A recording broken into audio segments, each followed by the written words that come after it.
আমি রয়েছি বরগুনার বিষখালী নদীর বড়ইতলা ফেরিগেট নামক এলাকায় এবং এখানে এসে আমি একটি চিত্র দেখেছি। মূলত আজকে মধ্যরাতে অর্থাৎ 12টার পরে মূলত সমুদ্র এবং নদীতে মাছ শিকারের যে নিষেধাজ্ঞা সেটি শেষ হবে, কিন্তু এখনও 14 ঘন্টা বাকি রয়েছে এই নিষেধাজ্ঞা শেষ হওয়ার। কিন্তু আমি এই নদীতে এসে একটি বিষয় দেখতে পেয়েছি যে মূলত নিষিদ্ধ যে কারেন্ট জাল, সেই কারেন্ট জাল দিয়ে ছোট ছোট নৌকা যেগুলো রয়েছে সেগুলো মূলত ভোররাতে সেই জালগুলো ফেলা হয়েছিল এবং সেই চিত্রটি আমি দেখতে পেয়েছি যে এখানে শত শত ছোট ছোট ট্রলার এবং নৌকায় দিয়ে মূলত মাছ শিকার শুরু করে দিয়েছেন জেলেরা।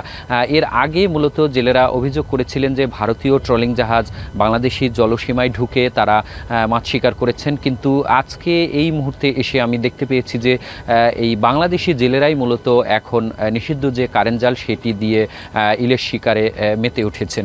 মূলত এই কারেন্ট জালে ছোট ছোট যে ইলিশ মাছ রয়েছে, মূলত যে ইলিশ যে এই 22 দিনের নিষেধাজ্ঞার সময় যে মা ইলিশ যে বাচ্চাগুলো ছেড়েছিলেন সেই ছোট ইলিশগুলো মূলত এই কারেন্ট জালে ধরা পড়ে, যার কারণে এই ইলিশ যে প্রজনন যে মৌসুমটি রয়েছে সেই মৌসুমটি আসলে হুমকির মুখে পড়বেন বলেও যারা ইলিশ বিশেষজ্ঞ রয়েছে তারা বলছেন। এবং আমি এই সকাল থেকে এখানে দেখেছি যে মৎস্য বিভাগ, নৌবাহিনী এবং কোস্টগার্ডের কোনো ধরনের এখানে কোনো টহল আমার চোখে পড়েনি।